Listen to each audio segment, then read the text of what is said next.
ತಂದಿರೋ ಕಡಲೆನ ಇವಾಗ ಪಲ್ಯ ಮಾಡ್ದಂಗೆ ತೋರಿಸ್ತೀನಿ. ತಂದಿದ ತಕ್ಷಣನೇ ಪಲ್ಯ ಮಾಡೋ ಥರ ತರಕಾರಿ ಅಲ್ಲ ಇದು. ಇದನ್ನ ತಂದು ಸಣ್ಣದಾಗಿ ಹೆಚ್ಚಿಬಿಟ್ಟು 1-2 ದಿನ ಅಥವಾ 3 ದಿನ ನೆನೆಸಿದ್ರು ಓಕೆ. ಅದಾದ್ಮೇಲೆ ನೀವು ಪಲ್ಯ ಮಾಡಬೇಕಾಗತ್ತೆ.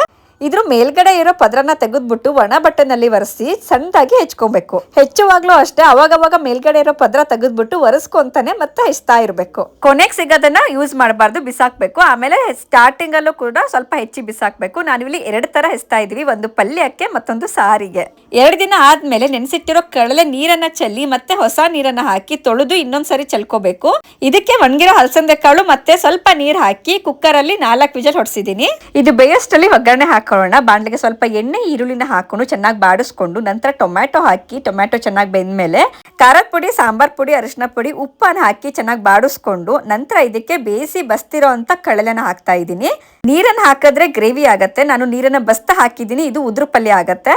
ಇದಕ್ಕೆ ಮೇಲ್ಗಡೆ ಸ್ವಲ್ಪ ಕಾಯಿ ತುರಿ, ಕೊತ್ತಂಬರಿ ಸೊಪ್ಪು ಹಾಕಿದ್ರೆ ಕಡಲೆ ಪಲ್ಯ ಅಕ್ಕಿ ರೊಟ್ಟಿ ಜೊತೆಲಿ ಸಖತ್ ಕಾಂಬಿನೇಷನ್.